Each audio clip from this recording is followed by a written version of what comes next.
वहीं corona virus ने एक बार फिर भारत में दस्तक दे दी है। पूरे देश में कोरोना के मामलों में बड़ा उछाल देखने को मिला है। अब लोगों में कोरोना की दहशत फैलने लगी है। स्वास्थ्य मंत्रालय की वेबसाइट के अनुसार देश भर में कोरोना के मरीजों की संख्या 1000 के पार पहुंच गई है। अभी तक की रिपोर्ट के मुताबिक पूरे देश में कोरोना के 1009 एक्टिव केसेस देखने को मिले हैं। अकेले राजधानी दिल्ली की अगर बात करें तो एक सप्ताह के अंदर कोरोना के 99 नए केसेस सामने आए और दिल्ली में अभी कोरोना के कुल 104 एक्टिव केसेस जो है वो देखने को मिले हैं। देश में सबसे अधिक कोरोना के मामले केरल में है और इसके बाद महाराष्ट्र में।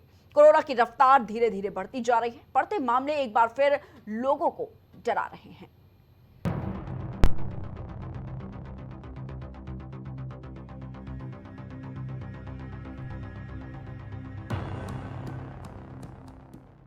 दो 2020 का वो साल जब दुनिया थम गई थी, सड़कें सुनसान नजर आती थी, अस्पतालों में सिर्फ चीखें सुनाई पड़ती थी, स्कूल कॉलेजेस में ताला पड़ गया था और लोगों के चेहरे पर मास्क होता था। हर रोज अपनों को खोने की खबर हमें सोशल मीडिया पर सुनने को मिलती थी। वो दौर ऐसा खौफनाक दौर था जिससे लगता था कि हम कभी भूल ही नहीं पाएंगे। लेकिन धीरे धीरे वक्त बीता, वैक्सीन आई और चीजें दोबारा से पटरी पर लौटी। सब कुछ ठीक ठाक चल रहा था, लेकिन फिर अचानक से एक बार कोविड-19 की दस्तक सुनाई पड़ी, जिससे लोगों को एक बार फिर ये डर सताने लग रहा है कि कहीं फिर हम अपनों को खोना ना शुरू कर दें, कहीं हमें फिर घरों में कैद ना होना पड़े, कहीं फिर तो नहीं हम उस खौफनाक दौर में चले जाएंगे। क्योंकि जो इस वक्त कोरोना वायरस के हालात बन रहे हैं वो इसी और इशारा कर रहे हैं। इसको लेकर केंद्र सरकार ने एडवाइजरी भी जारी कर दी है। ऑक्सीजन स्टाफ चेक करें, बेड्स की उपलब्धता सुनिश्चित करें, दवाइयां और वैक्सीन का स्टॉक तैयार रखें, वेंटिलेटर जैसी मशीनें एक्टिव स्टेट में रखें। कोरोना के बढ़ते मामले के बीच कोविड-19 में कैसे सावधानी बरती जाए, इसको लेकर भी केंद्र ने अपनी गाइडलाइन जारी कर दी है। मास्क पहने, खासकर भीड़ भाड़ वाली जगहों पर मास्क जरूर लगाएं, हाथ धोएं, नियमित रूप से हाथ धोएं या सैनिटाइजर का इस्तेमाल करें, खांसते या छींकते समय मुंह और नाक को ढकें। यात्रा में सावधानी, अगर सिंगापुर, हांगकांग, चीन या थाईलैंड जैसे देशों में जा रहे हैं तो सावधानी बरतें, गैर जरूरी यात्रा से बचें। लक्षणों पर नजर, अगर बुखार, खांसी या गले में खराश जैसे लक्षण दिखे तो तुरंत टेस्ट कराएं, घबराएं नहीं, सतर्क रहें। भारत में स्थिति नियंत्रण में है। सक्रिय मामले देश की बड़ी आबादी के हिसाब से बहुत कम है। ज्यादातर मरीजों में हल्के लक्षण हैं। अस्पताल में भर्ती होने की जरूरत नहीं पड़ रही है। स्वास्थ्य मंत्रालय का कहना है कि देश में कोविड-19 की नई लहर का कोई संकेत नहीं है, लेकिन सावधानी जरूरी है। Output desk, prime TV. तो एक बार फिर से कोरोना की दस्तक देखने को मिल रही है और लोगों को फिर से कोरोना डराने लगा है, जिसके लिए ये कहा जा रहा है कि सावधानी जरूर बरतें। और भारत में लगातार जो कोविड-19 के केसेस हैं वो बढ़ते जा रहे हैं। तो कोरोना से किस तरीके से बचाव जो है वो किया जा सकता है, और साथ ही आपको बता दें कि ये जो कोविड-19 का नया वेरिएंट है वो कौन सा है, कैसे इसके लक्षणों का पता लगा सकते हैं, इसके लिए और तमाम जानकारियों के लिए हमारे साथ डॉक्टर शैलेंद्र श्रीवास्तव जी जुड़ चुके हैं। शैलेंद्र जी, बहुत बहुत स्वागत है आपका। शैलेंद्र जी, जिस तरीके से कोविड-19 के केसेस एक बार फिर एक्टिव नजर आ रहे हैं, लगातार बढ़ते जा रहे हैं इसके केसेस, अगर कोविड-19 के नए वेरिएंट की बात करें, सबसे पहले जानना चाहेंगे कि आखिर कोविड-19 का ये नया वेरिएंट कैसा है और कैसे इनके लक्षणों को पहचान सकते हैं।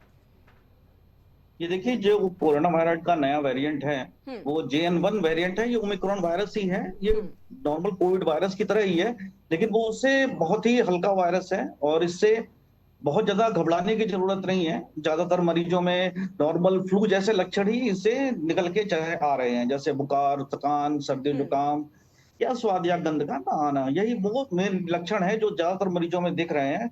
किसी को कोई सीरियस लक्षण हो नहीं रहा है। एक दो मरीजों में सीरियस लक्षण देखे गए हैं जिससे कि उनको हॉस्पिटलाइज करने की जरूरत पड़ी है या उनकी एक दो डेथ के मामले भी सामने आए हैं, लेकिन ज्यादातर केसों में किसी तरह का कोई भी पैनिक क्रिएट करने की कोई जरूरत नहीं है। कुछ नए लक्षण भी सामने निकल के आए हैं, जैसे कुछ मरीजों में पेट दर्द, गैस्ट्रोएंटेराइटिस, उल्टी, भूख में कमी, जोड़ों में दर्द, कंजक्टिवाइटिस जैसे लक्षण भी सामने आ सकते हैं। नए लक्षणों में जैसे आंखों का लाल होना या खांसी, शरीर में दर्द, उल्टी, इस तरह के कोई भी लक्षण अगर हो तो आपको अपने नजदीकी डॉक्टर से सलाह लेने की जरूरत है। इन्हें कभी नजरअंदाज न करें। जी शैलेंद्र जी, अगर बात करें जो पिछले कोविड-19 के केसेस देखे गए, कितना अलग है ये नया वेरिएंट और कितना ज्यादा खतरा है इससे लोगों को? देखिए, ये जो नया वेरिएंट है, एक तो इसकी इन्फेक्टिविटी भी बहुत कम है और दूसरी चीज है कि इसकी जो क्रोनिसिटी है वो कम है, मतलब बहुत ज्यादा ये सीवियर नहीं है। ज्यादातर मामलों में बहुत ही हल्के लक्षण उत्पन्न आ रहे हैं और लोग अपने आप ठीक भी हो जा रहे हैं, कोई विशेष उनको सावधानी की जरूरत नहीं पड़ रही है। केवल हम ये सलाह दे रहे हैं कि उनको घर में थोड़ा सा अलग रखें, थोड़ा सोशल डिस्टेंसिंग बना के रखें, और उन्हीं लोगों को हम सलाह दे रहे हैं जिनमें ये लक्षण पाए जा रहे हैं, उनको मास्क लगा के रखें।